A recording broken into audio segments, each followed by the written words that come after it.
stuck in this cycle, and there's no way to get out. I see it all around me.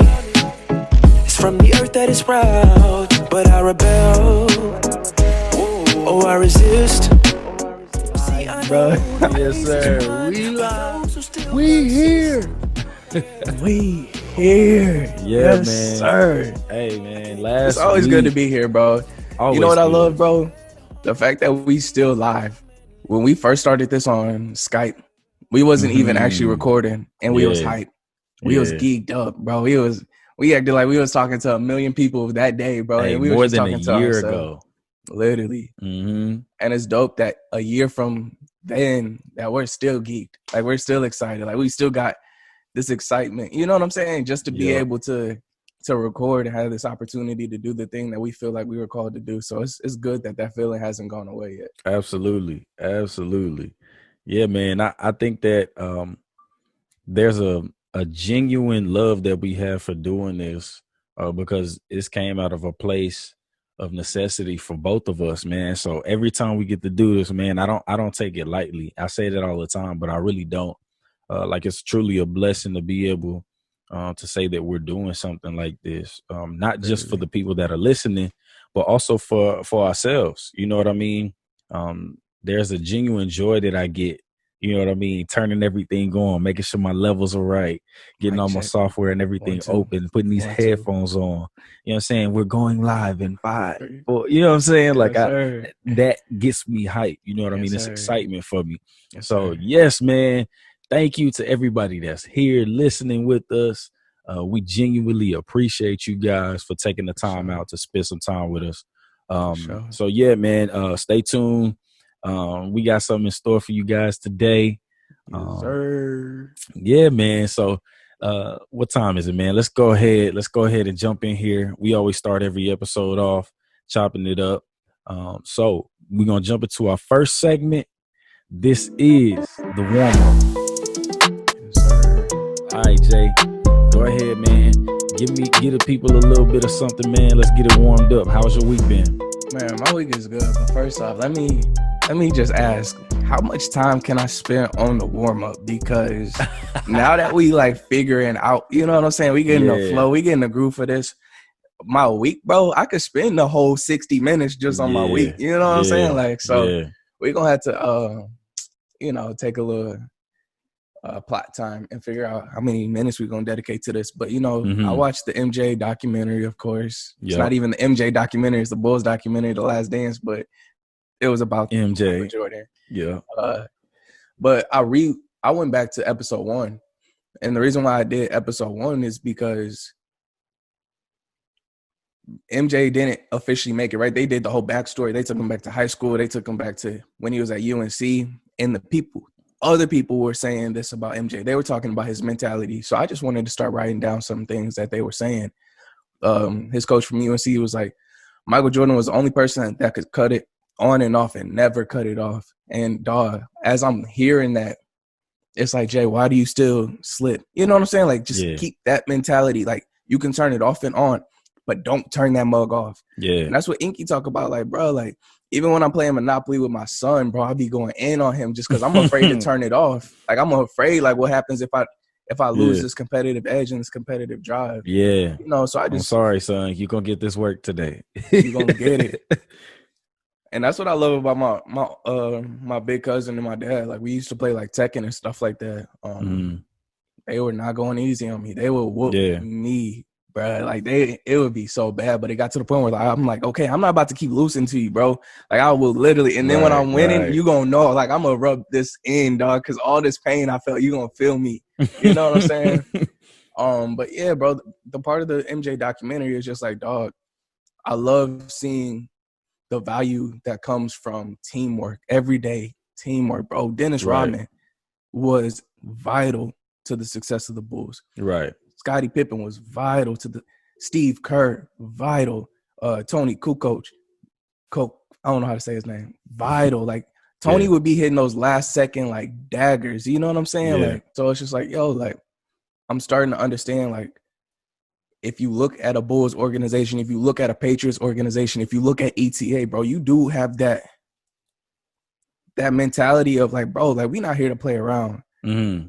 Like we will play when we get the Super Bowl. We'll play when we're number one. We'll play Right. when we get the thing that we have set out to do. But there's always that individual that's like pushing the dog, pushing that domination, putting the foot on everybody's throat. And that's CJ for ETA. You know what I'm saying? That was Michael for the Bulls, Mm-hmm. the whole nine. And it's just like, okay, well, obviously, like we took our personality assessments, and I have to learn how to keep that. You know what I'm saying? And it's for you too, bro. Like you're vital. And what the thing that I guess I'm understanding is you, bro, are literally the fire starter. And I love how your church has that Mm-hmm. The youth group, the fire say it, what is it, bro? The chosen fire starters, chosen Yeah, youth bro. group. Yeah. And me, like I'm a high D, right? Which means like I'm always on go mode. Like it's just like if we was on a football team, like bro, like I'm the person in the tunnel, like jumping up, ready to go. Like let's go, like let's go. Like I'm ready. We ready. Oh, Yeah. oh, Yeah. we ready. Oh, Yeah. oh, we. But it's like okay, as soon as like our captain goes, bro, it's like let's go. And I can go, bro. I'm always on that, like, let's go. Mhm. Like as a pilot, bro, a pilot is like, yo, bro, let's go. Like I'm literally here to go. If it wasn't for a federal restriction, pilots would be flying all the time. There's literally a restriction that says you can only fly so many hours in a day. And that's me. Like I'm always on go mode. Like I need a restriction. You know what I'm saying? You know what I'm saying? And so it's good to be able to look at other teams and understand, okay, like you play such a vital role in the success of the Iron File. I play such a vital role in the success of the Iron File. And if we figure out what our role is, Dennis Rodman said, he was like, bro, I realized I was not cold on offense. So what did I do? I just started having people come into the gym and start shooting. And I noticed if the ball was spinning like this, it would bounce this way. If MJ's wrist flicked like this, it was going to bounce this way. And I just started studying the game. And if you look at the stats, Dennis Rodman led the league for like 7-8 years in the whole decade, bro. When you only get 10 years in a decade, he led it for 7-8 years. He was the leading rebounder for that many years consistently, bro. Right. And it's just like, yo, when you do your job, when you figure out what you're good at, and you do that and you bring that to the team, you can be in the finals, leave the finals and go wrestle. Yeah. You can disconnect and come back in because you know what your job is. You know what you're good at. You don't need to be trying to chop threes. All you got to do is just give 120% energy, get your rebounds, give it to Mike, and you good. And then another thing about my week, and you know what I'm saying? Like I said, I could take the whole hour on the warm-up. But the last thing, yeah, bro, I finally got a schedule. And I think that's what they say about the most successful people. And I got to figure out if I got an echo or not, bro. But that's what they say about the most successful people is that they have a routine, bro. They have a schedule. They have something that they follow and they get to. And while I've made my routine and schedule, the thing that we're going to get into is the feelings behind it, right? And so I have a schedule for my water consumption. I have a schedule for my workout routine. I have a schedule for my devotion. You know what I'm saying? I have a schedule for everything. Like I'm trying to become like extremely regimented. And so just adding that to my routine boosts confidence when I stick to it. Like that adds encouragement when I do what I said I was going to do within the list, bro. And so I just am trying to get more intentional, bro, more deliberate, trying to actually, you know what I'm saying, follow through on that declaration that I gave to the public, Yeah. So how was your week, bro? Man, you said some really good stuff in there, dog. I wish we could go in on that Bulls analogy you had, but I'm gonna leave it alone for now. We might save that one for another one because that documentary is fire. For sure. And there's so much stuff that you could just pull from there, man, that we could use. But no, man, my week has been excellent and trying, man. And one thing that I'm learning, bro, is nothing's gonna go right. Right, nothing's gonna be perfect, man. We said it when we had our little talk the other day, man. That's something that I struggle with, right? Is I like to come up with a plan, right? So my thing has never been like I don't have a plan, not coming up with a plan. My thing is when the plan goes wrong. For sure. Right? When the plan doesn't go the way that you expected it to go, then what? Right? So definitely not, let me not say it was trying, but my week tested me, just in the understanding of, you're not going to be able to control everything, man. You're not going to be able to see what's around the corner. There were some times, man, where things happen. It's just like, okay, I did not expect to spend my whole day here or on this or doing this. Right. You know what I mean? But it's taking whatever comes with the day and just balling out, right? And I'm finding that that's my prayer, right? God, equip me for this day, right? I know that I have my plans and I know that I have everything that I want to do, but equip me for whatever comes. You know what I mean? And help me to have peace in the middle of whatever situation, man. I was talking with a friend, and we were talking about peace, and I noticed that peace wasn't something that I really put too much focus on, right? You start talking about the fruit of the spirit: love, joy, peace, patience, kindness, all of those different things. Peace is one for me that I never really took too much time out to focus on, right? And I noticed that whenever I'm not like intentional about peace, like I find myself anywhere, you know what I mean? Like striving, going hard, trying to do this, you know what I'm saying? Frustrated when things don't go my way, frustrated when things are a little outside of the plan that I had set. And so just understanding for myself, like, yo, you're not going to be able to control everything, but be okay anyway, right? We talked about it before, how Paul was talking about, like, yo, I've been rich, I've been poor, I've been hungry, and I've been well fed. Like I've literally been on every end of the spectrum, but I'm okay. Why? Because my identity is not in that. And so I have to recognize that a win for me isn't hitting all the things on my plan. A win for me is doing the most with whatever comes at me that day. You know what I'm saying? Like you said, the most expedient thing. And so taking that for what it is, man, and I'm a sports guy, so I think about that, right? So if the game plan went exactly to plan, like, bro, you would be blowing everybody out.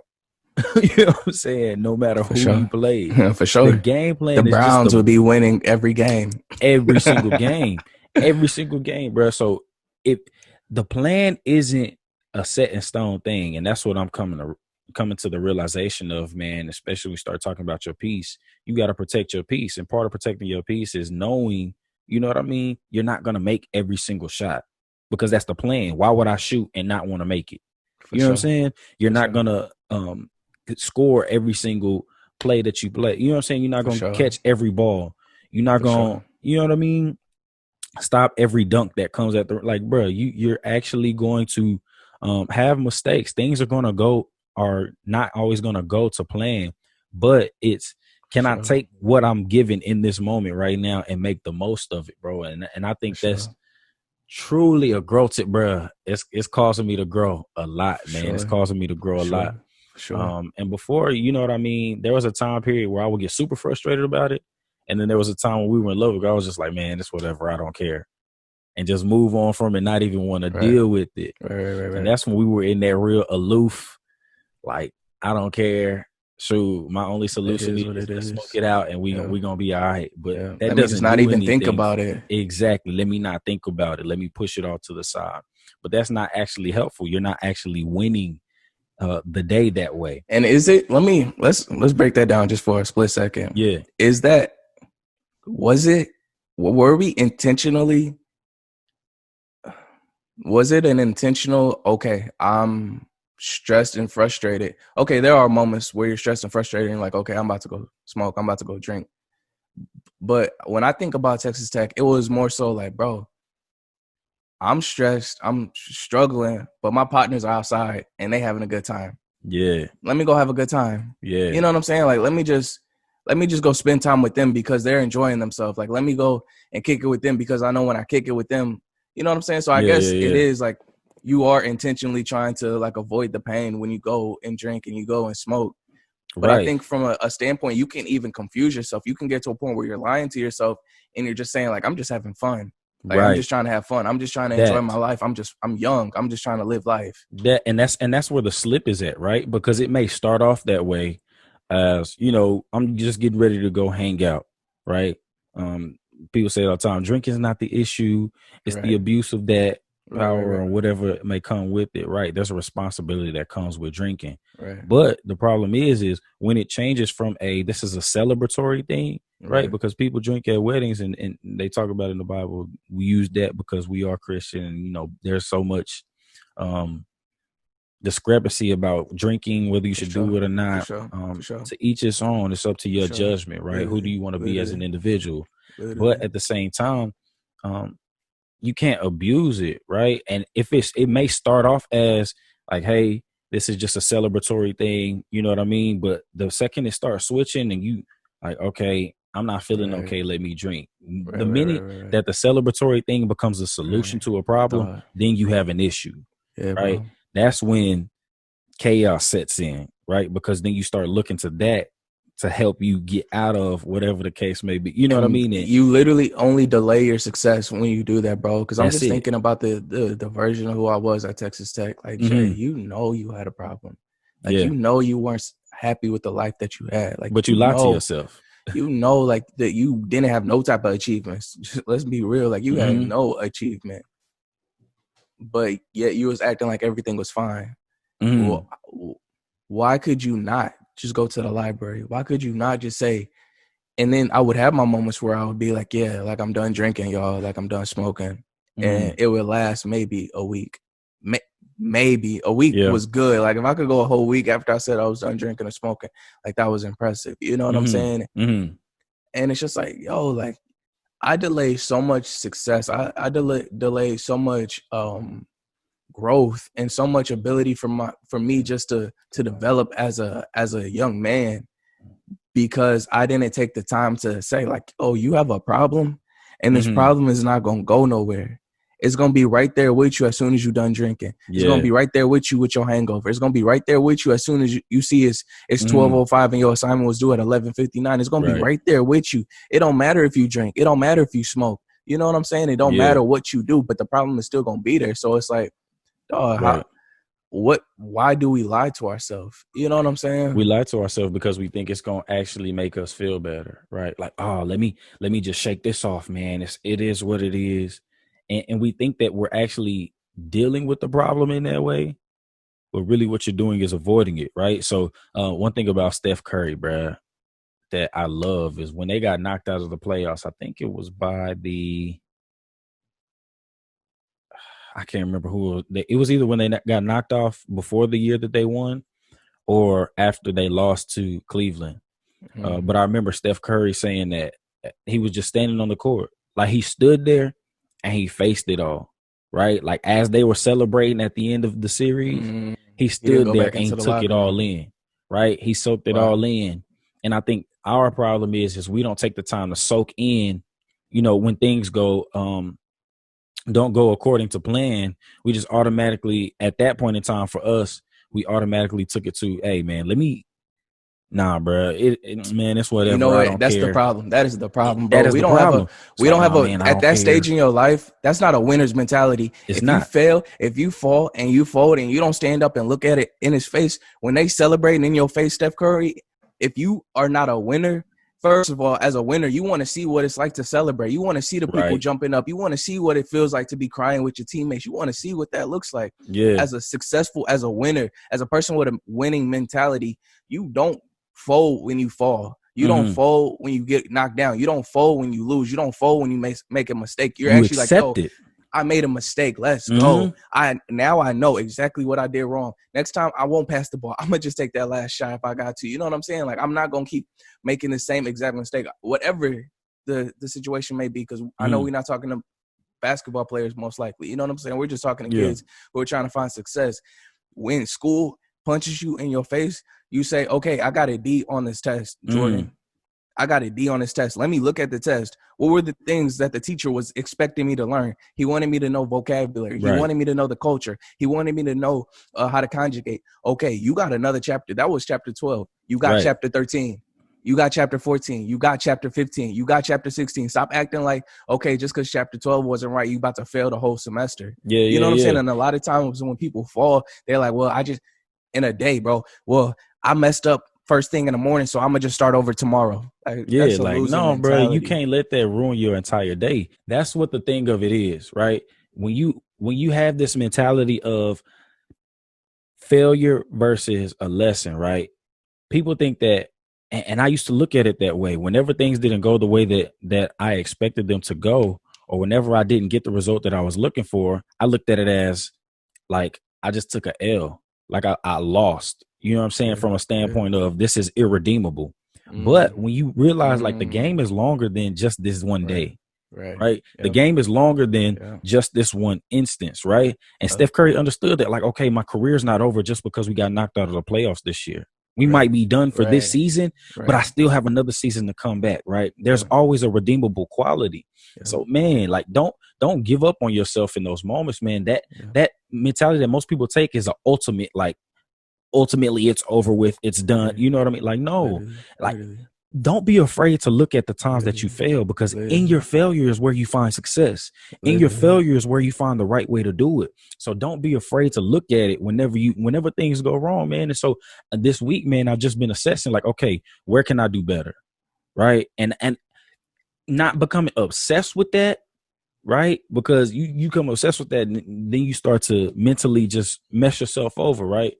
But being obsessed with persevering, being obsessed with never quitting. That's the one thing that you have to be obsessed with. Persevere. Don't quit on it. You know what I'm saying? We talked about it a little bit last year. Make the decision what you want in your life and then chase it. Right. The man that I want to be, I always want to be a man that sticks to whatever it is that I said I wanted to stick to, man.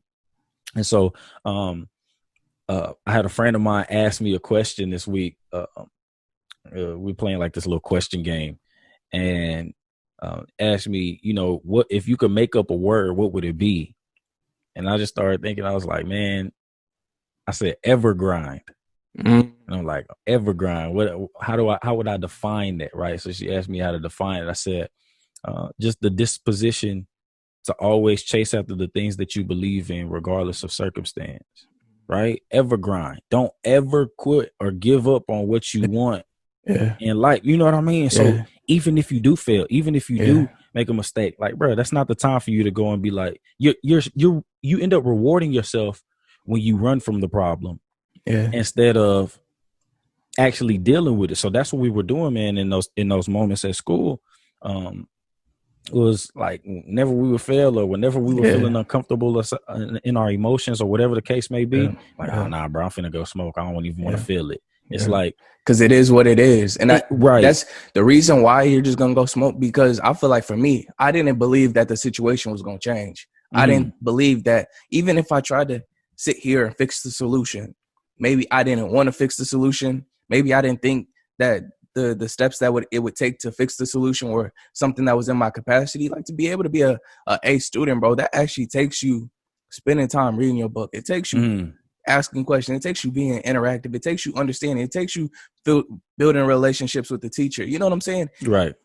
And that Jordan at Texas Tech, I don't think I wanted to do all of that. I didn't want to do all of that to be successful. So when I would get a F on my paper, if I would get a D on my paper, if I would fail a test or something like that, I'm like, bro, it is what it is.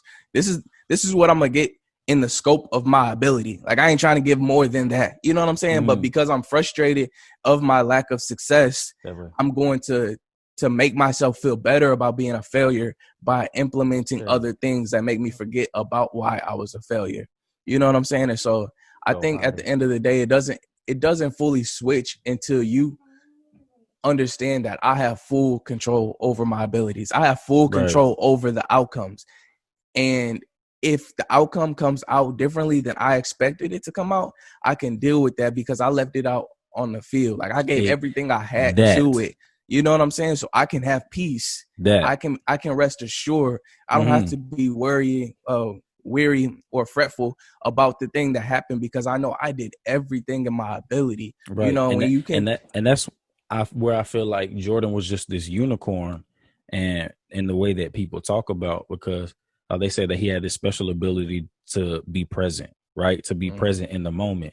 In this moment, am I giving everything to everything that I believe in, right? Am I doing everything that I can in this situation to, you know what I mean?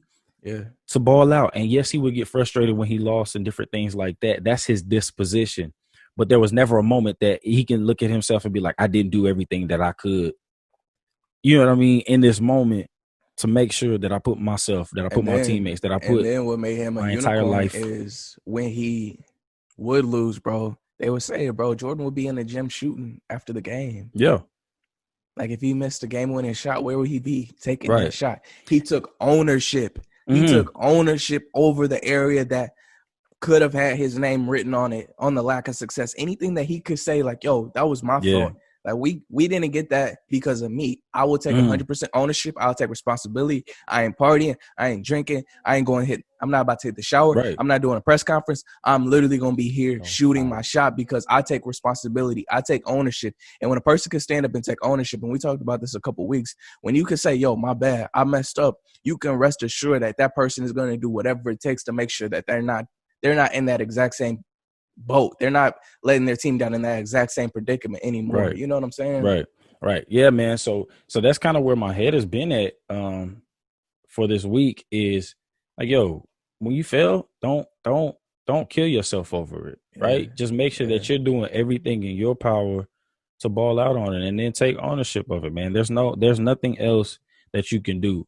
And the things that are outside of your control, and that's where I would get frustrated. The things that are outside of your control, like you have to recognize that that's okay, right? And I think that's part of what the frustration was for us is because there will be times where we weren't actually doing everything that we could, right? Yeah, and that was the frustration where we would like, yo, be hurt. It's like I didn't even do everything that I knew that I could do. So you know what I'm saying? Like I'm beating myself up. Yeah. But you can't reward yourself for that, right? So we were doing things that were a reward and replacing them with, you know what I'm saying? And so you start to associate something that's supposed to be used as a celebratory type deal in a place to replace your sorrow for not actually taking care of business. And so that's where the issue was. And that's how you build a lie to yourself. Yeah. That's that's where you lie to yourself. That's where, you lie to yourself. And so you oh yeah, I'm finna go turn up.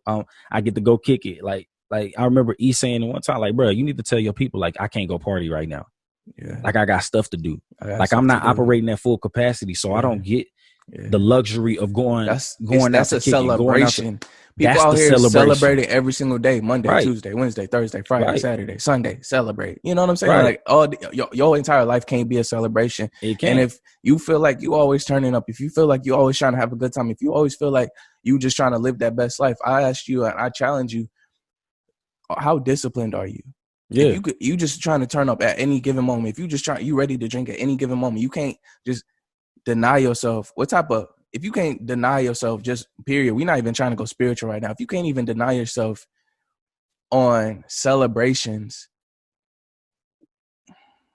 and I don't want to spaz and I don't want to go off right now, but if you can't deny yourself when it's time to make a decision, when life smacks you, when life actually is like, yo, what's up? Yo, like, catch these hands. Like, yo, I'm trying to strip your entire being from you. Like, I will make sure that you're depressed. I will make sure that you are in your feelings. I will make sure that you wake up in your tears. You know what I'm saying? Like, I will make sure you feel literally as bad as you can feel. When you can't deny yourself when everything is fine. When you can't deny yourself when you have full control over your ability. It's one thing, bro. It's one thing when MJ would just play his normal games, right? He'll be playing his normal games, spazzing. But as soon as somebody was like, yo, he might be as good as MJ, or he thought somebody was talking trash to MJ turned it up to an entire another level because he was always operating at a level of greatness. And when challenging adversity hits you and you don't operate at that greatness, you can't keep up with the competition. And life, I promise you, is your competition. And life, it does not get tired. It does not lose energy. It does not give up. It's either you gonna win or life is gonna win. Right. And you can't beat life until you can say, yo, I'm not drinking no more. I'm not smoking no more. I did not do what I was supposed to do. bro, I love living with you. I love living with Dami. I love living with the girls. I love living with Charles. But this is not successful. I need to go home. I need to fix my life. This is not it. This is not successful. So now guess what? When I do face a depression, when I move home, I can get out of it. Why? Because I made the decision to stand up. I made the choice to say, life is going to be rough. This is going to suck. While I was in my depression, bro, while I was waking up in my tears, I still made a decision to, if I'm going to move 900 miles away from my friends, the people who I made my family members, surely I can roll 5 feet out of bed and get to church. You know what I'm saying? Surely I can wake up and get to work. And so what I'm saying to most people is, you're allowing things that ain't even a big deal. You drinking and smoking over little things. Like, you can't even address the small things. So when something that's big in your life happens to you, you literally ain't gonna have no opportunity to win. Like, you're not gonna have no chance of success because you haven't even practiced over the little things. So I know I tried saying that I wasn't gonna go off, but y'all people, let me continue going off. My bad, bro. People piss me off, bro, when they come and hit my line and they're like, yo, Jordan, I just had a bad day and everything just bad is happening to me. And it's just like, yo, like, you can't just stand up. All right, I'm gonna get off of this, bro, because this is something that I guess frustrates me very deeply. But don't hit my line saying, Jordan, I had a bad day and all this stuff is happening to me and I tried to be a good person today and I tried to. This is the little stuff that you need to learn to overcome. I can't help you with the fact that you asked your mom to buy you a Bible and she asked you, why do you want a Bible? Like, that's the easy stuff. Like, that's the stuff that is like, yo, just overcome that. Just face it and say, yo, you laughing at me now. You think I'm a scrub now. You think I'm a nobody now. Just wait on it. Just wait on it. Go get your Bible. Spend the time in the Word. You know what I'm saying? Spend the time going to work out. Yeah, I told you a couple podcasts ago that I have really skinny legs. Why am I going to be sitting around like, yo, people make fun of me for my legs? It hurts my feelings that people look badly about me for my legs. Like, no, bro, if you ain't got the will, if you ain't got the dedication, if you ain't got the hard work, if you ain't got the determination to go hit the gym, it don't matter. If you don't have what it takes to actually do what you're supposed to do, and bro, get me off of this because I'm going to keep going. But if you don't have what it takes to actually face these small battles, if you don't have what it takes to actually face these minute situations, if you can't overcome a small argument, bro, if you let a whole argument take you off your day, bro, it's one of those things where you have to assess, like, maybe I don't have enough discipline in my life. Maybe I'm not forcing myself. You know what I'm saying? Maybe I'm not requiring myself to get past myself. And right. It's just your perspective, your vantage point. What are you looking at? Are you looking at the problem or are you looking at what you can do about the problem? Exactly. Right. I say it all the time. Solution oriented versus problem oriented. What takes precedence in your life? Do you want the solution or are you just so focused on the problem that it's like, I can't believe this is happening to me? Like, this is like, no, life is going to happen to you. Who are you going to decide to be? Like, what are you going to do about it? Don't sit and complain about it. That's why you start talking about MJ, bro. I love watching that documentary because he saw a problem and he went to go and fix it. He saw an issue and he said, okay, what can I do about this? I can't control anything else, right? I can't control what all is going to happen with this person, that person. Like, no, I can control me though. And I know that I'm going to give everything that I got to this situation. And it's not no like, yeah, let me go party, let me go, you know what I'm saying? Let me avoid it. I've worked hard enough. Like, no, bro, I'm not going to celebrate until I get what it is that I knew I deserve. Right. Like until I get what I set out to get, you know what I'm saying? And people don't have that longevity, bro. The longevity to be like, okay, let me be in this for the long haul, right? The second it doesn't look like something, exactly, they don't have that disposition. Like MJ set out to do, he set out to do one thing, right?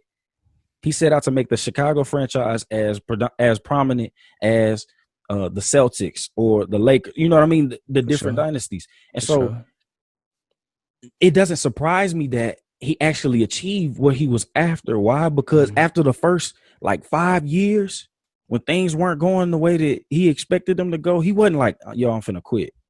Like, no, he reveled in the challenge. He reveled in the fact that, yo, life is throwing a curveball at me. I'm not going to leave this spot until I knock it out the park. And it is what it is.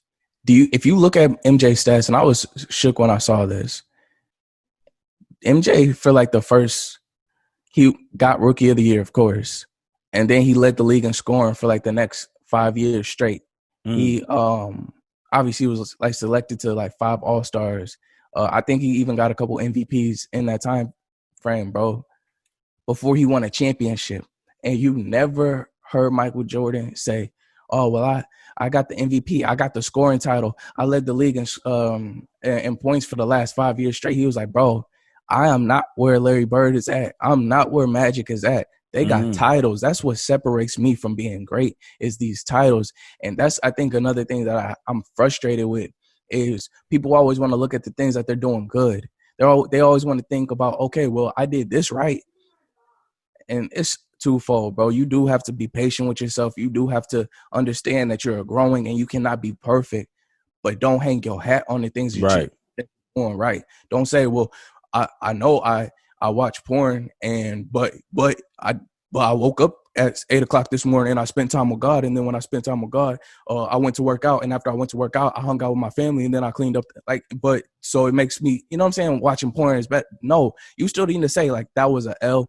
I messed up and I know exactly why I messed up. And here's the solution to it. I'm glad that I'm growing. I'm glad that I'm not where I was at a year ago. I'm glad that I'm not where I was at 2 years ago, but I am not where I want to be. So I'm not going to focus on the fact that I started working out again. I'm not about to focus on the fact that I'm cooking now. I'm not about to focus on the fact that I'm on a weight gain journey and I'm being successful. I'm not going to focus on the fact that I've been consistent at the gym. I'm about to focus on the fact that I said that I was going to be a child of God. I said that I was going to try to be as blameless as I can be before God. And so if I make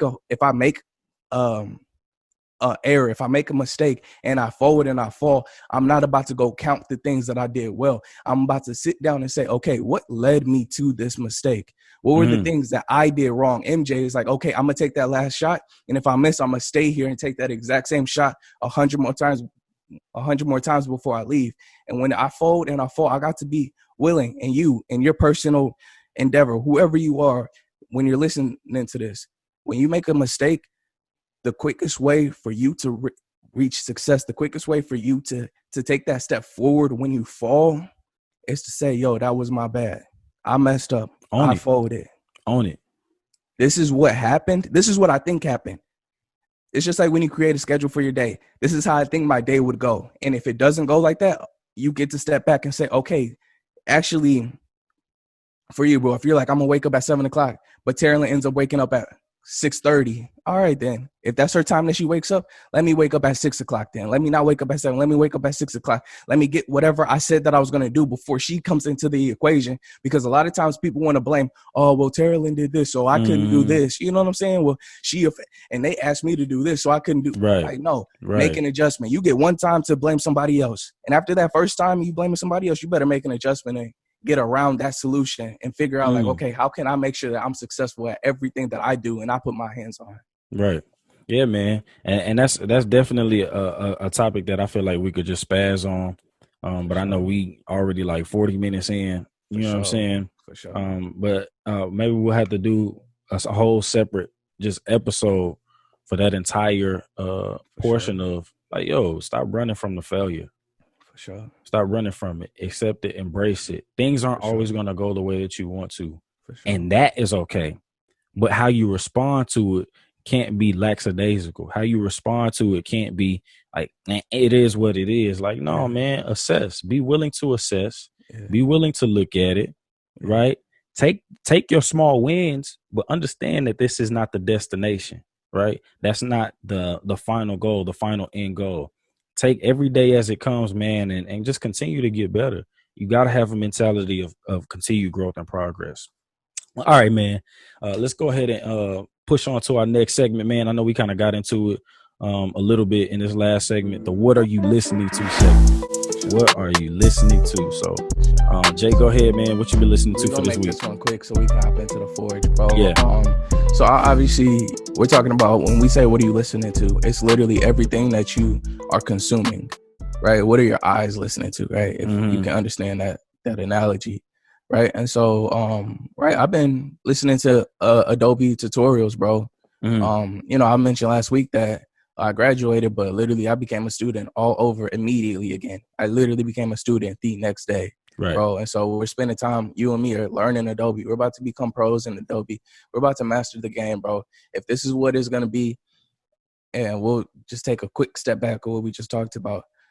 We're not number one in the game right now, bro. We not the number one podcast. Like the millennials, like we don't got the millennials ears right now. You know what I'm saying? Like we not number one. So we can't sit around and be like, yo, well, we make a podcast.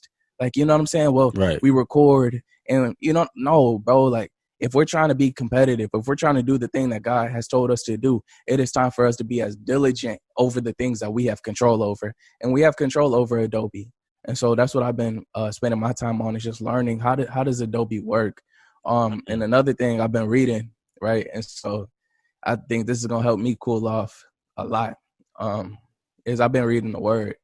And two scriptures immediately kind of stuck out to me, which was Acts chapter 1, verses 14, and then 1 Timothy chapter 4, verses 13. And the reason why Acts has stuck out to me, bro, is because the apostles were promised to be filled with the Holy Spirit, right? Jesus had already told them the Holy Spirit is with you. In John, you hear Jesus say the Holy Spirit is with you, but then he tells them that the Holy Spirit is going to be in them, and so when Jesus leaves the apostles, after they leave, they go to the upper room, and it says they were constantly in prayer. And the NIV says constantly in prayer. King James Version says continued in prayer. The New American Standard Bible says continually devoting themselves to prayer.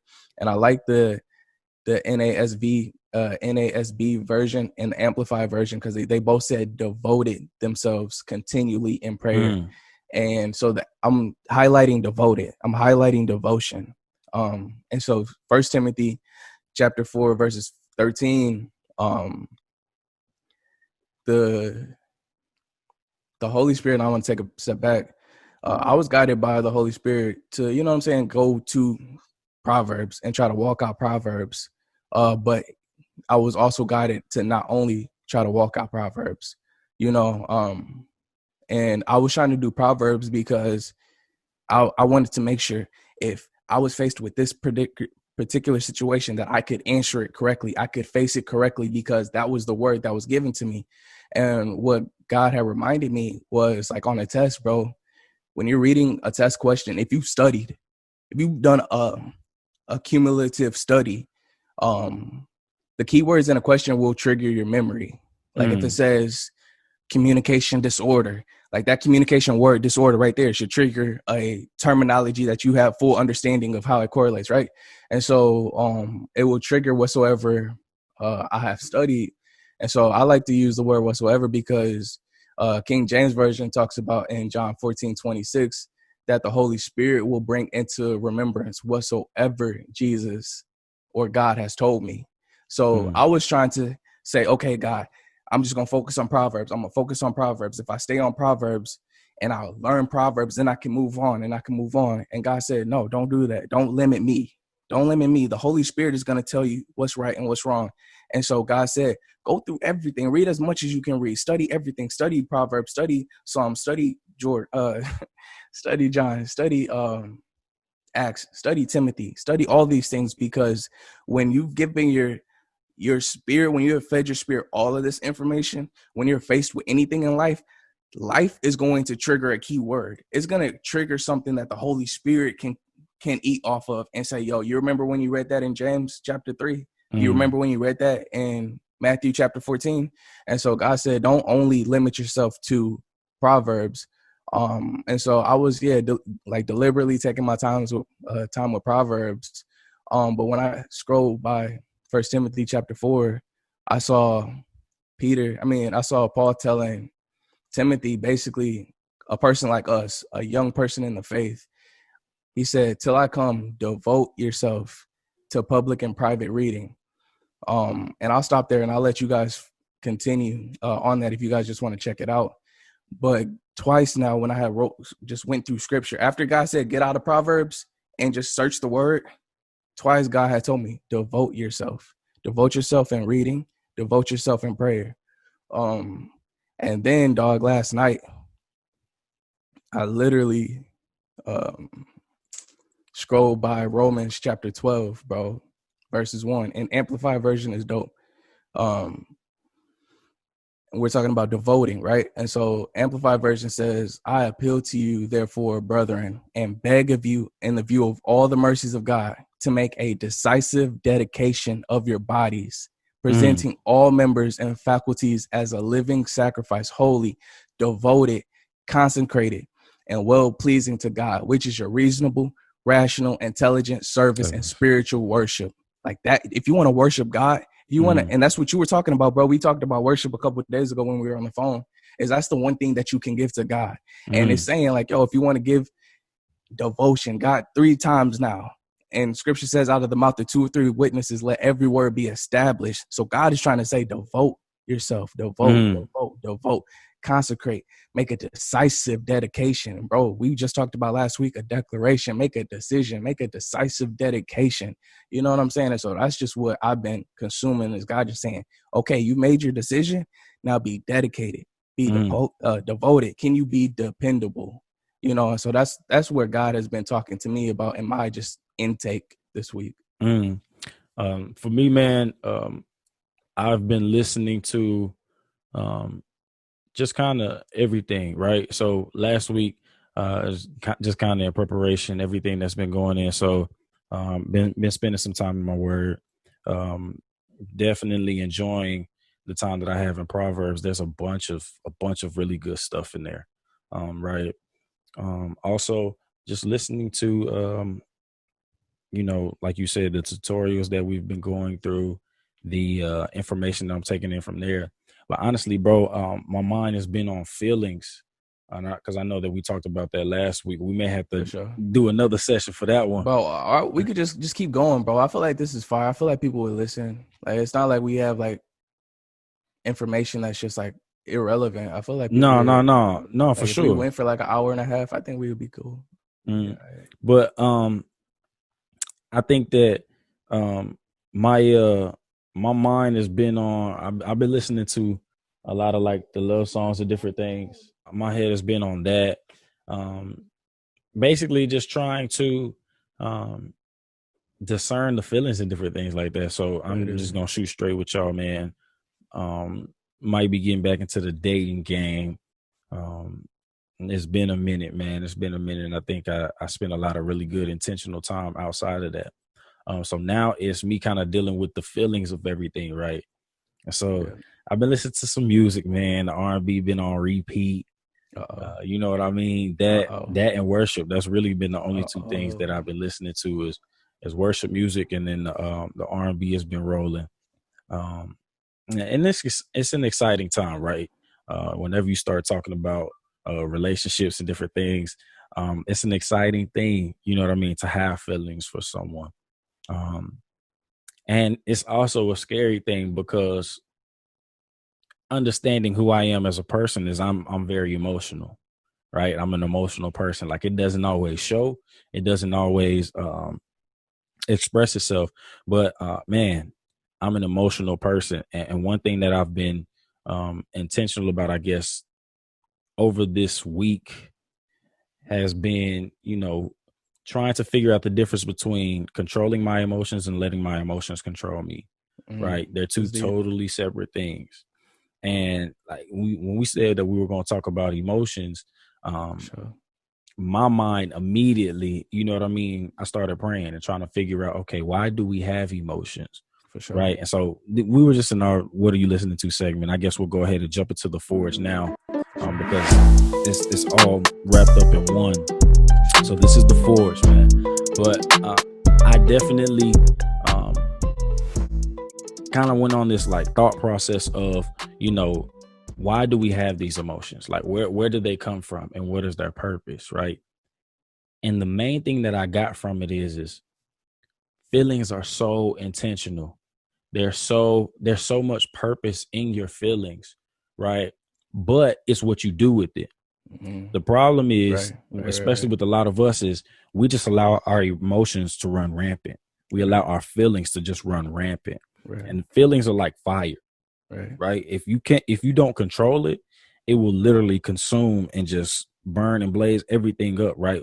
Uncontrolled emotions, uncontrolled feelings, do more damage than they do good. But when you have your feelings in check, right? When have a good understanding of who you are as a person, and what your feelings can produce, there's so much power and passion in that. And I realized, man, I was listening to, man, I know I mentioned it before, but Zacardi Cortez, man, that you don't know, where it's basically a story about, it's a story about his life. He's telling his story in the song, man, and it hits me so much because he starts talking about, you know what I'm saying? Like, you don't know what I've seen. You don't know what I've been through. And every time I hear it, the emotions in me well up. I'm like, okay, God, why am I such an emotional person, right? Mm-hmm. And this is something I've noticed my entire life, right? The emotions of everything is something that is deeply rooted in me. Why am I like that?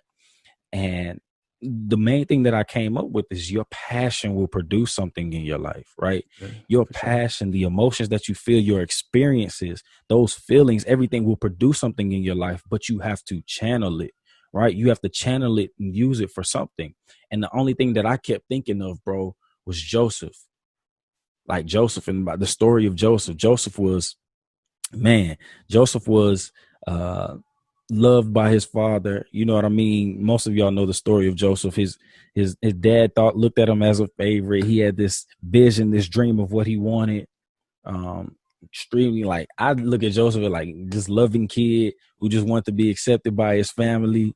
You know what I mean? But everybody looked at him different, because of who he was, how he was born, all this other stuff. And long story short, man, his brother sell him into slavery, and he's just going through the rigor. He's a slave. He ends up becoming the head slave. He catches a case, ends up, you know what I'm saying, in jail, and he's forgotten about in jail, to a point where now he's back on top and everything that was said about him becomes true. But the thing that I love about Joseph is at a point when he could allow the emotions of everything that he went through to consume him, and he could have disowned his family. He could have allowed everything to resurface the next time he came into contact with his brothers.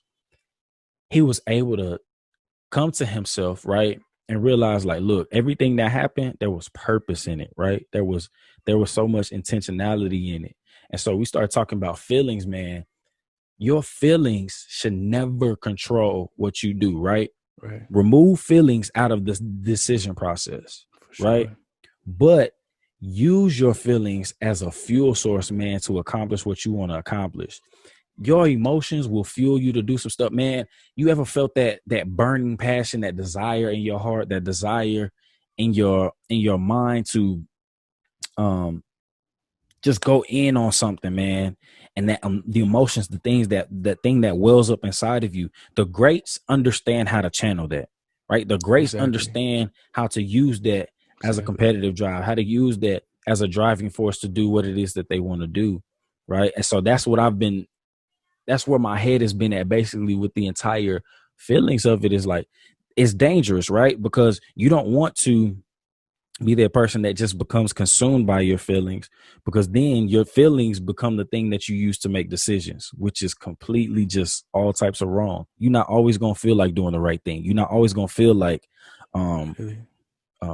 making the right decision, or, you know, you're not always going to feel exactly what you need. But at the same time, when you learn how to use your feelings, those feelings will allow you to, in your purpose, in the person that you want to be, they will allow you to go a little bit further, to dig a little bit deeper when you don't have that extra. MJ, man, we talk about MJ all the time. MJ's emotion, his passion for the game. Kobe, his emotion, his passion for the game. You can see it on his chest daily, right? But it never took him away from, you know what I'm saying, who he was as an individual. His emotions were driven behind, were like the fuel source, or what pushed his purpose. And his purpose was, yo, I'm trying to win a championship at the end of the day. And all my emotions, everything that I feel, I'm gonna use that to push me towards that, right? I think about when he came back to the league after his retirement.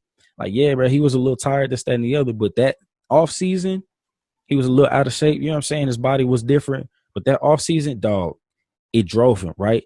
After his father died, man, that championship, man, that was probably when they went the greatest ones for me to see. You said what? That was the 72-10 when he came back from that.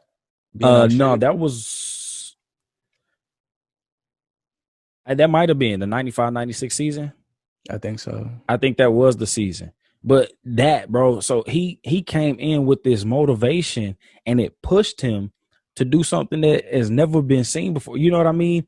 The Sure. emotions of it. Yeah, He never didn't been seen hide from the before. fact that his dad was gone, right? He dealt with that emotion. Yes, it maybe did take him a year and a half to do that, right? And that's the thing about emotions, dog. Your emotions, it's gonna cost you something, right? Emotions cost you something. But I'm not finna just pay for something and not use it, right? Right. I'm not finna have something take from me and me not Right. use it to, you know what I'm saying? Right. Like, my emotions are there for a reason. I kept trying to figure out, because you hear people say all the time, your emotions mean nothing, your emotions mean nothing, your emotions mean nothing. And I'm like, okay, God, if they mean nothing, why did you give us all of these emotions? Like, why did you give us all of this passion? Why did you allow us to feel the things that we feel? Like, what is it for? Right. And that's all I can come up with at this point is your emotions are supposed to be the fuel that you use to push you forward, man. I didn't say this in our "What are you listening to" segment, and then I'll let you go in after I say this. But there's a guy, James Arthur. He's an artist, and some of y'all might know who James Arthur is. If you don't, man, that was one of the things that I was listening to. I watched his little story. He's a singer, and he came up on, I think it's the X Factor. Yeah, it's the X Factor, like UK. And just watching his entire journey, his entire story, like, bro had a lot of pain, right?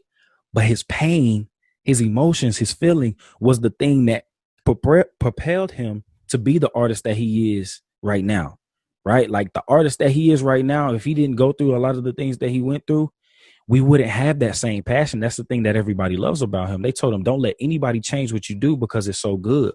The things that you have been through is the thing that makes you who you are. He said the same thing. Like, yo, I turn my pain into a book. I turn my pain into $1 million business. Exactly. You have to use your Use emotions. it, You have to right. use your feelings to Right. push you forward, but you can't Yeah. let them take from you. Right. Like, Exactly. you already lost That's something. it. Don't That's let it. your emotions and the things that you've been through just continue to keep taking and taking and taking away from you. That's it, bro. Yeah. No, and what's crazy is we knew we were gonna talk about feelings, but we didn't really like plot out. You know what I'm saying? Like, it wasn't like supposed to be like in sync, right? And what's crazy is, right, I put it right here, is and the "What are you listening to" kind of carried into the Forge for me was because when I read the Acts and I read Timothy and I read Romans, God is asking me, can you be dependable? Can you be devoted? And when it's required for you to be committed to something, I think when people say feelings don't matter, it's in terms of staying committed to something. Like, your feelings should not determine whether or not you're going to be Committed. a dad today. You know what I'm saying? Like, your feelings don't determine whether or not you're going to take care of Terrell today. Like, just because you sick, or just because you sad, just because you frustrated, just because you depressed, it don't stop your responsibilities. You know what I'm saying? What I wrote is responsibility takes precedent over relaxation. And I think a lot of the times our feelings want us to make us as comfortable as we can be. Right. And so when we're frustrated, we cry to let that frustration out so that our body can find that relaxation. When we're tired, you know what I'm saying, our body says, bro, go take a sleep so you can relieve yourself. And what I wrote is responsibility takes precedence over relaxation. In other words, the objective is to be dependable, is to be devoted. Michael Jordan was as dependable of a basketball player as you could ever get. You know what I'm saying? And it was because he used his feelings in a manner to keep him connected. If you can stay connected, if you can use your feelings to keep you going down the path you said that you were going to go down, use them all day long. Use it as often as you can use it, bro. Literally, E.T. always talks about, I slept in abandoned buildings, I ate out of trash cans, bro. I will never forget the fact, and I always talk about it, bro, moving home from Texas Tech. And other people, obviously, everybody's go through is different, bro. People have gone through way worse things than that, but that's my pain, bro. Like, for the relationship that I had with Andrea, bro, like the breakup, bro, me and your relationship deteriorated, me and Dami's relationship deteriorating, like, me, you know what I'm saying? Like, there was just so much turmoil that I had in my life. And I used that, and I said, yo, okay, something has to change. And I used my feelings to make a dedication. I used my feelings to make a declaration But when those feelings go away, when I no longer am sad, when I'm no longer feeling like a failure no more, can I still continue to do what I said to do? And that's why you can't allow your feelings to have control over the direction you're going. You can't use your feelings, because the feelings are gonna come and go. The feelings are gonna be there one day and gone the next day. And so what I put down, bro, is to detach your commitment from feelings. So detach the two. Use your feelings as often as you can, as long as you have control over it, bro. The reason why I was like, yo, bro, like, it's crazy that we didn't really collab on what we were specifically talking about. I said it right here, bro. Being dependable means obtaining control over your feelings. Yeah. You need control over your feelings. If you can use it. Control is like, okay, if you go turn on the shower, you have control. Do you want it to be hot? Do you want it to be medium? Do you want it to be cold? Like, whatever is best for you. After you have a long workout, bro, yeah, you probably want to have a cooler shower. If it's wintertime, you probably want to have a hotter shower, but you can control that temperature, bro. And the second you have control over your feelings, like, yo, let me turn this passion on.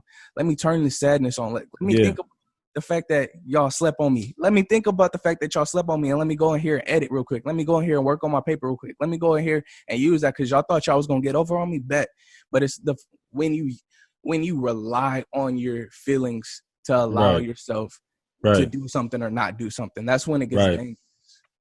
And I think that so we're hitting on something that's very important, right? The dedication is outside of circumstance and whatever you're feeling in that moment.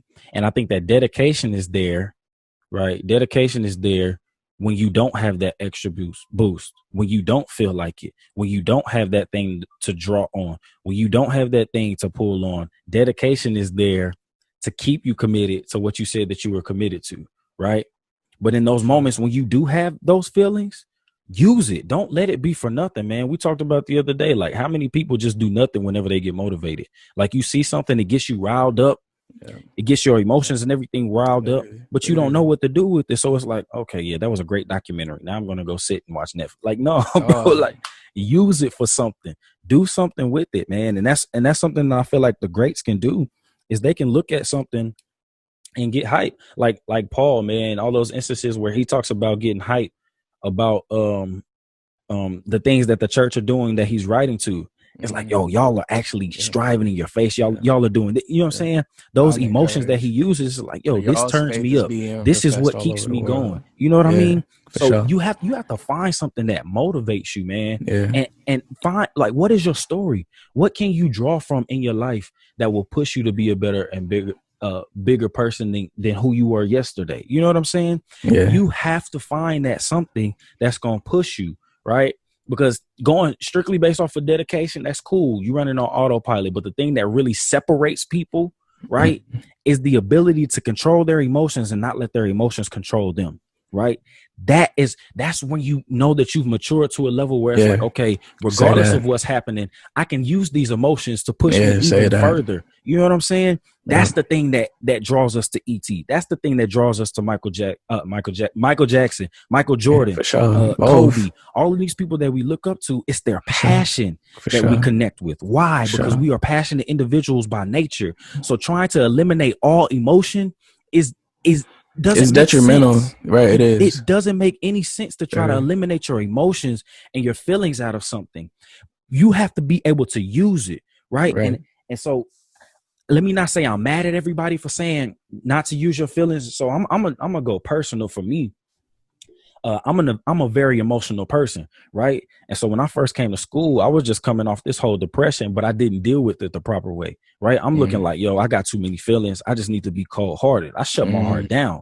I shut my heart down. And so my entire time not my entire time, but for the first couple of years when we were at Tech, it was like, yo, I'm not trying to deal with no feelings, no emotions, none of that. Right. But I kept finding myself in situations where my passion, my emotions, everything would come out. At the end of my first year at Texas Tech, I find out I have a kid on the way. Right. Like, and this is what I'm dealing with. And so my passion, my emotions took over, man. That's a semester that Terrell was born, dog. I failed every single class, Like there was no, you know what I'm saying? Like, no, bro, I just stopped going to class. Why? Because I allowed those emotions to take over me. Wow. Right now, hindsight Wow. tells me if I use that emotion to go hard in the class, to go hard and do all of these different things, there's no doubt in my mind that I would have aced every single class. Right. But my focus was somewhere else. My focus was on the emotion, what happened to me, and not what I can use from everything that I just experienced, right? For And sure. so even moving past that, man, getting to a place, man, where we were just smoking, drinking, doing whatever it was, because like I don't want to feel anything. My emotions get me in trouble. I'm too emotional. What's that song by Rod Wave? He was like, "Oh, I've been broke so many times, I don't know what to believe. I said it's my fault. It's my fault. I wear my heart on my sleeve." That's me, bro. My heart is usually all on my sleeves. But the problem is I was around people that didn't know how to handle it. I was around individuals that didn't understand, like, why are you such a passionate person? You know what I'm saying? No, for real. And so it real. It messed I didn't me understand, up, bro. Exactly. It messed me up. And so I'm like, yo, I don't know how to deal with this, right? And so I would just shut it down. And it turned me into this cold-hearted person to where the people that did know me, the people that knew me on that level couldn't even recognize me, right? And I found myself alone. I'm like, why do I feel so alone? Why am I here in this place? Why is it that the people that I love are nowhere near me, don't want to be around me? I'm by myself again, back in that place. So I had to realize, like, yo, you are not living in your potential. You're not living who you are. And I remember somebody saying, like, my mom used to tell me as a kid all the time, like, Mom, why am I emotional? I would ask her, right? But the thing is God made me emotional for a reason. He made me, and people run from this word sensitive, especially us as men. We run from this word sensitive because we think that it like we equate sensitive with sissy, like feminine or like punk. You know what I'm saying? Which is the complete opposite. Sensitive means it literally is a play on the word sense. What can you sense? Right? Like, what do you perceive? What can you intake using your senses and different things? Sensitive, right? Like how much can you pick up, right? And I'm an extremely I'm not afraid to say it, bro. I'm a sensitive person, right? I can pick up on the emotions of other people. I can pick up on the way that somebody is feeling or may not be feeling. You know what I mean? That intuitiveness to say, like, hey, I can read this situation right here, but I shut myself off, and it completely cut me off from my power source. I had no power source. To be able to say, like, yo, you're dealing with this thing, run to where you know that you can get help, and that's God, right? And so, man, that first moment, man, when I made that decision, I was like, yo, I'm not doing this no more. Like, God, I'm tired of running from who it is that you've called me to be, the person that you've demanded for me to be, the person that you have been grooming me to be my entire life. I'm running back to you. Man, some of those first times back in church, bro, were the first times that I cried from a genuine place, bro. It was the first times that I felt again, right? And I had shut my heart off for so long, because it was like, okay, yeah, you can't do that. People have mishandled it. People have mistreated. And it's like, no, man, you just gave access to the wrong people.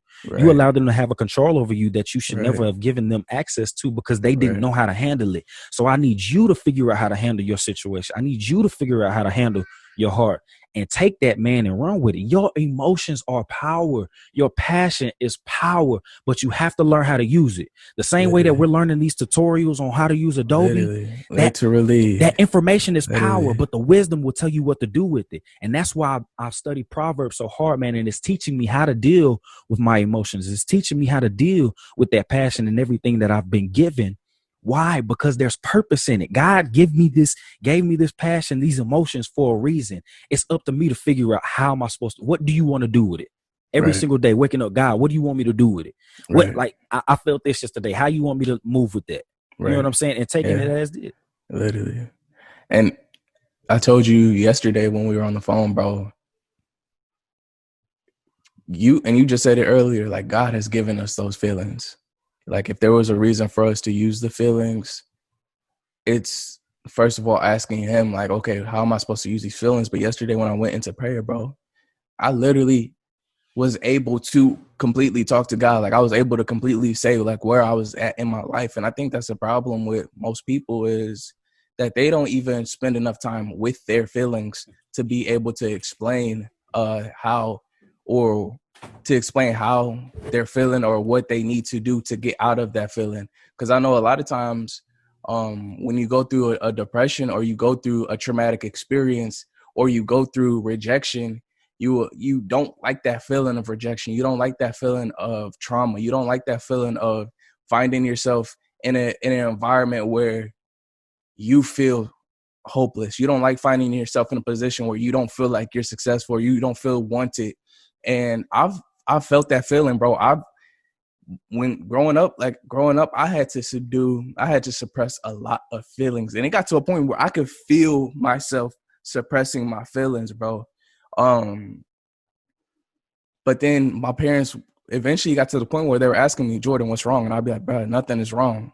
Y'all think there's something wrong with me, but it's just because I don't have no feelings. Like, I don't have no emotions no more. I spent so much time subduing them. I spent so much time suppressing them that I literally don't have anything to give anymore. I literally became cold-hearted. You know what I'm saying? I literally took myself, I zombied out, bro. And that can just it can get very dangerous, and it's hard for you to express yourself. It's hard for you to fix anything. Like, it's hard for you to grow as an individual. It's hard for you to even communicate with others when you don't understand how you feel. You don't understand how you perceive. How can you be empathetic to somebody else when they're talking about a situation that they've gone through, and because that wouldn't trigger you or that wouldn't affect you, you can't even show that love and that care for somebody else. And so I guess a way to open yourself up, right? I guess a way to open yourself up to having that type of feeling come out in a positive environment is to find a person that you trust. Find a person that you know they're not trying to do you dirty. Find a person that you know that, and it's ultimately God. It's literally ultimately God. But you can work yourself into it, right? Me and Rod have a great relationship where I was able to, bro, and I literally will never forget my life. Like, it's impossible, right? But the day I decided, like, I was literally moving, I saw you, bro, and I cried. And you don't find that often. You don't find, and at that point in time, yeah, we were boys, bro. You were my best friend at that point in time. But emotions from a manly standpoint, from a sensitive standpoint, you don't find many brothers just going up and hugging a homeboy and crying, bro. Like, something really got to happen, bro. Something really tragic has to happen for somebody to go up to their boy and cry. But I had established a relationship with you, bro. You know what I'm saying? I was able to see you in your lows. I was able to see you through, you know what I'm saying, the entire journey of Terrell, the entire journey of dealing with baby mama. Like, I got to see you and your emotions. So it was like, okay, like, I can express my emotions to him because he has emotions too, and he feels as well. So I can talk to him, bro. When I went through the situation, I told you I had dreams about my ex or whatever, and I could come to you, bro. There would be days like I'll be on FaceTime and I would just have tears coming down my eye, but I was able to feel comfortable enough with you to cry. You know what I'm saying? And so it helped me get to a place where I understand my feelings. I understand that I was in a depression. I understand that I was lost. I understand that I didn't have a hope and I didn't have a goal, but I had somebody that showed me that I can open myself up and that I could start expressing these feelings, and I could start coming to grips with these experiences, and I could start putting words to the feelings that I had. And ultimately, and I'm just trying to back up, is when you present yourself to God, that's all God wants you to do, is to be able to express yourself, to say, God, I'm frustrated. God, I went to go get a degree, and all of a sudden now we got a pandemic. God, I thought that if I find a man that's diligent in what he does. I thought I had favor, God. I thought I was supposed to be able to land a job. God, I worked at General Motors. How come they had a job opening for a communication major? I have a connection with the HR lady, but they pass on me and go with somebody else. Like, how does that work, God? And you have to be able to understand how you feel to be able to talk to God so that he can understand, like, okay, you're willing to at least give me this. And now that you have given it to me, let me take control and let me fix it and let me solve it. Yeah, but that's it, man. Is being able to face your emotions. We make emotions this big monster, right? Because it's an experience like no other, right? When you start talking about feelings, there is a different type of power there when you start talking about feelings. But man, and I really, man, this is something that I can genuinely say touches my heart for sure. It's the entire idea behind all of this, right? We're talking about you and I being able to have those conversations. This is something that people avoid because they don't know how to deal with it. This is a lost art among men because men, we're not taught to, you know what I'm saying, have those people that you can talk about these things with. For most guys, it's just you'll see them cry when somebody die, or you know what I'm saying, when they're going through something traumatic. But other than that, like, people don't talk about the things that they deal with on a daily or a regular basis, right? And it's not a place that you have to stay, right? It's not a place, you don't have to stay right there in your feelings, right? And people get afraid of their feelings because they feel like they'll get locked in, right? Or they feel like they look weak. Or they feel like they look weak. And so it's like, oh man, let me avoid this. But when you recognize how much power there is in it, that's why this right here, what we're doing, the Iron File, this is why it's so passionate. I'm so passionate about it, is because, there's so much purpose in this. If we can get men to start understanding, anybody that's listening, if you can get somebody around you that is willing to go on this journey of understanding their feelings, understanding who they are as a man, the real things that we deal with. We're not talking about no surface level, like the surface level, cool. Like those surface feelings, deal with that too. But we talking about that stuff, man, that nobody talks about, right? That stuff that you refuse to open up to anybody about.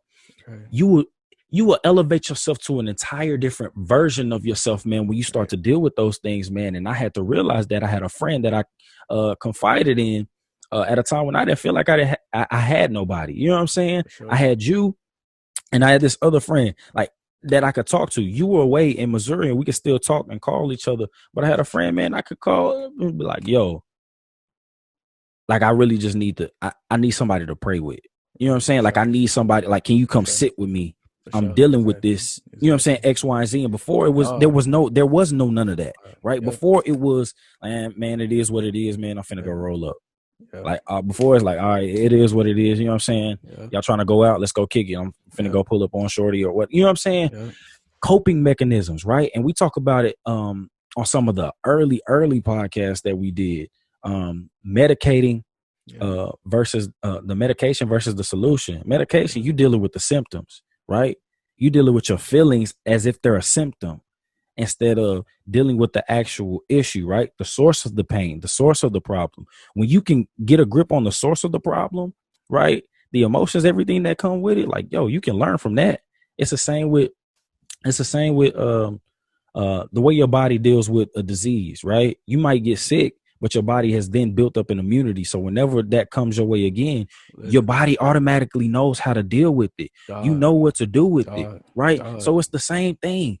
Stop running from the sickness, right? Because the next time it comes to you, you're going to do the same thing. You're going to get sick all over again. All over, man. That's facts. He says it all the time. He's like, like you're already crying, like you already hurt, you're already in pain. There's something Get from a reward from it. Like, don't. Take something away from it. If I can give y'all something, anything, man, stop running from your Stop running from your feelings. Stop running from the problem too. Stop running from the problem. Deal with it. Deal with it. I promise you. Deal with it, man. Because when you don't deal with it, it controls you. Whether you think you shut your emotions off or not. Like, bro, that depression that I went through before, right after I left high school, man, and everything that I was dealing with, I said, nobody will ever get that close again. Ain't nobody ever.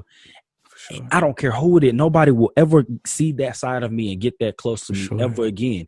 And I shut down. But my feelings were still controlling. Even though I shut my feelings off, they were controlling me because I couldn't deal with it, right? They were controlling me in the aspect that, like, I was refusing to deal with it. I was so scared of my feelings. My feelings produced another feeling in me, fear.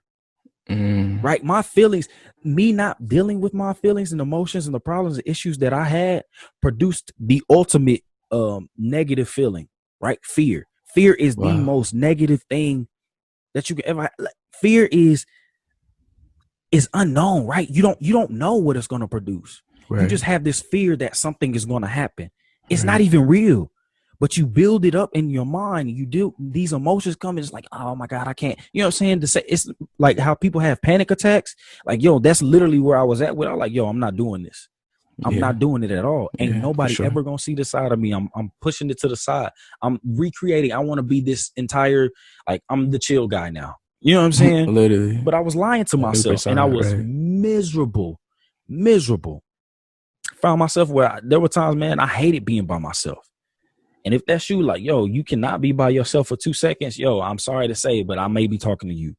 And I don't want you to take that personal, but I do want you to take it personal. I'm not coming at you, but I want you to realize, like, yo, if you can't sit in a room by yourself, dog, and this is how I knew something was wrong with me.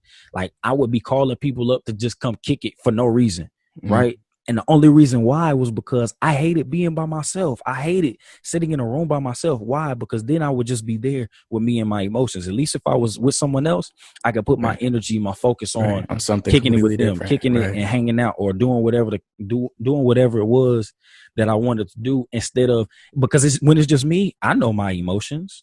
When I'm with somebody else, they don't know all of that stuff, so I can hide it from them. I can't hide from myself. Right. I hated being by myself. And that's why I would get intoxicated. That's why I would do all these different things. I didn't see it then. It started out as, oh, yeah, we just going to kick it, have fun, party, kick it, yeah, hoorah. You know what I'm saying? But at the end of the day, I realized, like, yo, this isn't even who you are, bro. This is not how you came. Like, that's not you. Right. Get back to a place where you can deal with who you are. Get back to a place where you start to understand why you've gone through a lot of these things. Ask God those questions. And this is, I want to give this to somebody who may be listening. And I'm sorry that I've been going in for a little second now, but I'll keep going, bro. I want you to understand this. And this is what people have to understand about Christianity. God loves you, right? Yeah. Your fears, your problems, your questions are not too big for him, right? Ask him what you need to ask him. Pour it out. Bare your heart, your entire soul to him. Open up. I promise you he can handle it, right? He loves you enough to send his son to come down and give his life for you, for the things that you don't even know that you've done, right? So why do you think that your problems are too big for the God of the universe? The one who created it all. And it might not even be too big. It might be the fact that, why would he do it for me?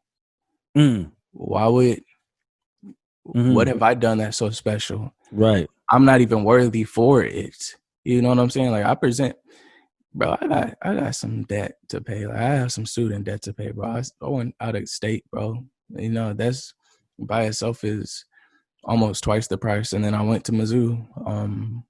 So I got some debt to pay. And I presented it to God, but it's just like, God, who gonna write that check? Like, and see, and then that's another thing, right? It's not even thinking it's too big to happen. It's just like, how can it happen? Like, how is it even possible for it to manifest itself? Like, who's gonna write that check? And like, I don't know nobody who can figure that out. So when I present it to God, it's like, I mean, if you got a plan, you know what I'm saying, do the plan. But I think I need to go get a job to go get the solution. You know what I'm saying? You hit the nail on the head when you were saying it earlier. It's not that it's too big, but am I worthy? Like, I'm not even worthy of it. But you got to realize how much power there is in that statement. God is the type of God that, like, he knows that we're not worthy, but he's willing to do it anyway, right? They say it all the time. You can't beat God giving. He wants to do these things in our life, right? And that's what people have to understand about the character of God. He's not just sitting around waiting for us to mess up so he can pour out his wrath. And you know what I'm saying? Like, no, that's not what it's about. And people get that so wrong a lot of times, man. God wants us to get to a place where we recognize, yo, like, I'm not even worthy of this. Like, I'm not even worthy, but he wants us to get to that point so that we can realize my worth is not in myself. My worth is in you. You say that I'm worthy. You say that I'm worth the sacrifice. You say that I'm worth you sending your only child down here to die for us, right? When you get to that point, then he's like, okay, they get it. They get it. They understand the dynamic of this relationship. It's not about them. It's about me, right? And when you recognize that your identity is in God, that your identity is in Christ, everything else, it's not even worth comparing. It's not even worth comparing to who God is, right? So you start looking at those emotions, those problems, everything that you've been through. It's like, oh, there was purpose in that. I see it now. For sure. Like, I understand. It didn't feel good. But I appreciate you for taking me through that experience. Why? Because it gave me a deeper level of appreciation, a deeper level of understanding of how you want to work in my life. Bro, I promise you, I'm right there where you at, dog. Like, my lawyer suing me right now. I got student loan debt. right? You know what I'm saying? I have all of these things that I need to pay for, right? All of these things that are coming against me. And this is something that's the same exact statement that you were saying. It's like, yo, why would you even do this for me? Like, you know what I'm saying? But it's not even about that. God just said, do you trust me? Yeah. Right? Do you trust that my plan for you is better than anything that you can think of? Like, stop trying to figure out where the check is coming from and just know that I got you. At the end of the day, I got you. And that's where our fears and everything, our emotions, everything that we've dealt with, because we have been let down by people. And it's like, yo, this don't make no physical sense. Like, ain't nobody just gonna give you anything. Right. But God is the exact opposite. He's like, yo, I want to give you everything. Right. Everything that you need. Like, I'm the guy that owns a cattle on 1,000 hills. Why would I not pay your debt? Why would I? You think I want you to be in debt? You think I want you to be hurt? You think I want you to be stuck in whatever rut it is that you stuck in? No, but you have to come to me. I'm not going to force myself on you. I'm not going to force you to do it. And that's where I was at, bro. And my mentality was like, yeah, nah, man, I'm not dealing with this. It's whatever. And God was like, okay, cool. Keep acting hard. You got it. You strong enough. You got it. Go ahead. I'm not going to force you to do anything. You got it. If you say you got it, you got it. Cool. But I kept, and that's being real enough with your feelings, bro. Yes. It's being able to say like, okay, I don't got it. I don't got it. This is overwhelming. And that's what I was saying with that prayer that I had last night or 2 nights ago, bro, is I just literally gave God everything, bro. Mm-hmm. I was every possible thing that I felt was possibly weighing on me, bro. And I probably didn't give everything, but for a solid, like, it was consistent, bro. It was a hot prayer. It was fire prayer. Like, I felt like the Spirit led that. You know what I'm saying? And I just talked to him about, yo, society is telling me I got to do this. I feel like from just being the oldest sibling, I feel like I have to do this. As a child of my parents who have worked so hard for me, I feel like I got to do this. Because I got student debt, I feel like I have to do this. I want to be married. I feel like I got to do this. I'm about to be 25, God. I feel like, and I just told him, I was like, God, all these feelings, I feel overwhelmed. Like, this is a burden. And I literally, and I probably didn't list everything, but I listed as much as I could. And I was like, God, do you see why I struggle? And obviously he does, but I'm being real enough in my feelings to be able to say, God, like, this is, these are the things that are causing me to put my faith in money. These are the things that are causing me to put faith in my own abilities. These are the things that are causing me to trust in myself and to see what I can do. And I told him, I was like, God, and I was being real, bro. I was like, God, you made me a handsome individual. Like, you made me have a nice way to speak. So you've given me favor if I just communicate with people. So I don't even know the difference between me walking in your gift and me going out and trying to bless myself. You know what I'm saying? And so I'm like, God, I don't even know what's the difference. How do I know if I just put my hand to the plow and go kill it? Is it you that's killing it? Is it me that's saying, God, I'm going to do this in my own strength? Like you said, I'm strong. You know what I'm saying? God doesn't want us walking around thinking we're weak. He doesn't want us thinking that we're fearful. He doesn't want us to be afraid. So it's knowing the difference between saying like, God, like, I'm walking in this strength because you gave me this strength.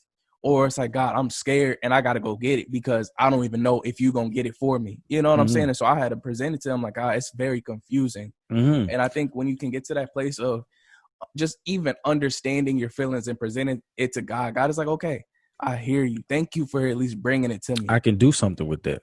Yes, he's looking at you like, yeah, I can do something with that because you're willing to bring it to me, which means that your mind is on those things, right? So now it's, instead of me allowing that to control me, let me give it to you and so with my child, there was this thing that I posted about my daughter. It's like, God put you in my hands. And I said, I put you right back. And he smiled and said, let me show you how to steward over my child, right? The experiences, everything that I've been through, everything that has happened in some way, form, or fashion, God has allowed it, right? He's allowed it. He's allowed it to take effect or have some sort of effect in my life, right? And so being real enough in myself to say, okay, God, let me give this to you. And let me not let it take over me. Once you get to that place where you're actually willing to open up in that way with God, once you get to that place where you're actually willing to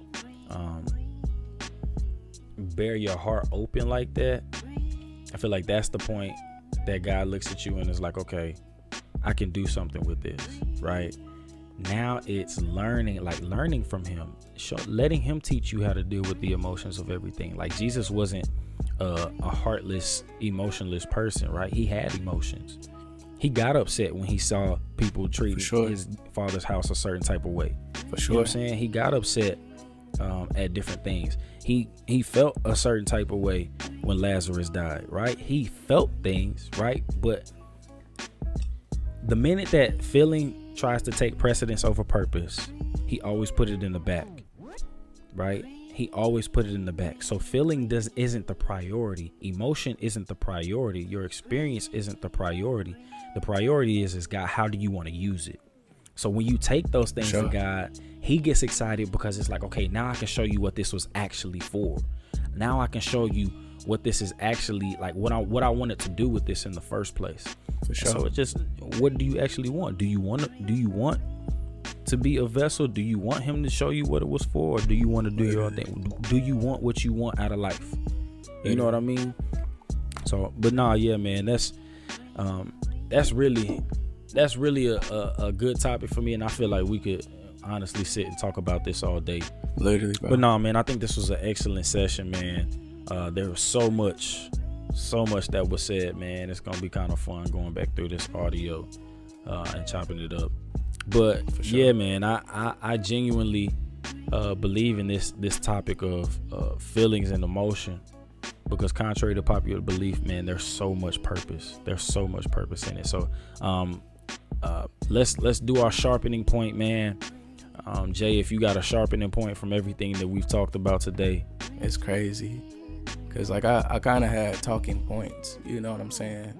And it's crazy how you'll touch on it, you know, which just shows that God is really, you know what I'm saying, in the midst trying to work through us, you know.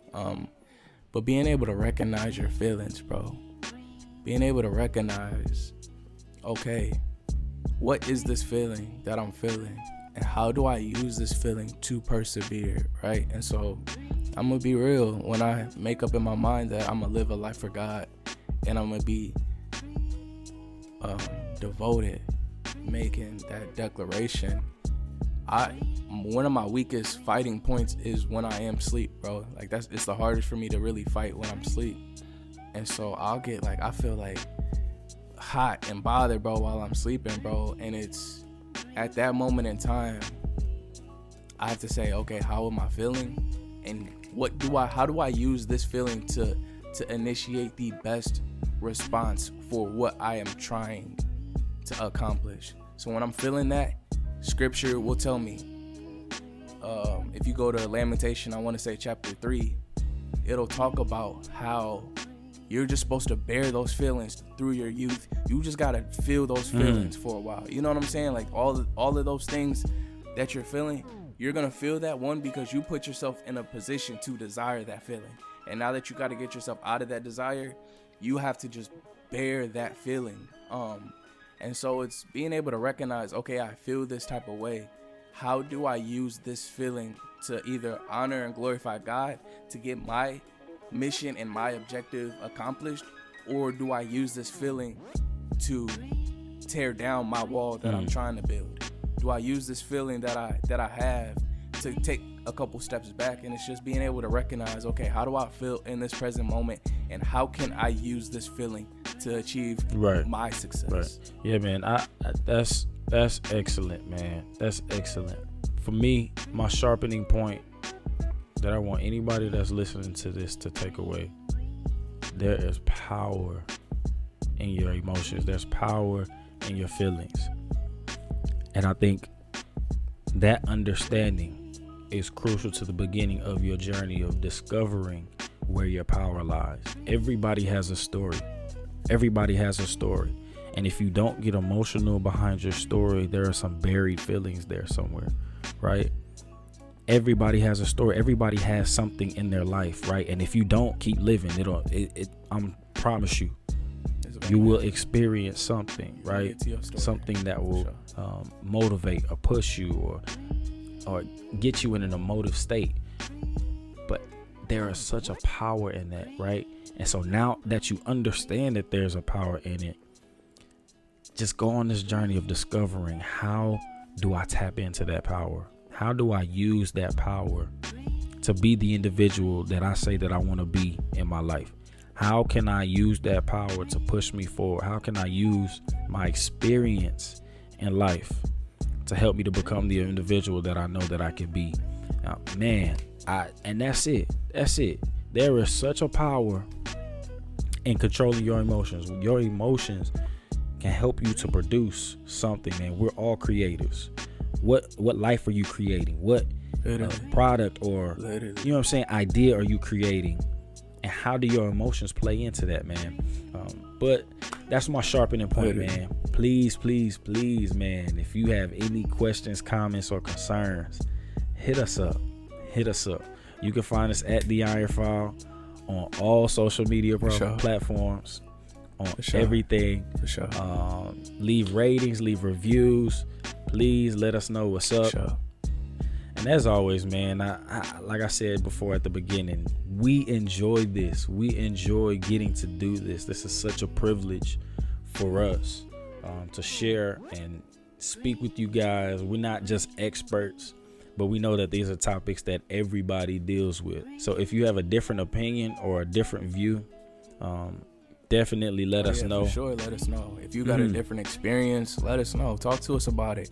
You know, like he said, we're not experts in this. We want to be, obviously, one day. Right. You know, we want to be able to help get people from a point of where we felt like we were losing to a place where it's like, okay, we got a winning record at least. You know what I'm saying? We might not have won the Super Bowl just yet, but we got a winning record right now. Right. You know, we're heading on the right direction. We are doing our rebuild. You know, and we're finding success during this rebuild season. So if you got something else that you feel has led you to your success and we didn't talk about that, or we missed it, or we said the opposite of what you experienced, say that. Talk to us, because we're trying to help the world.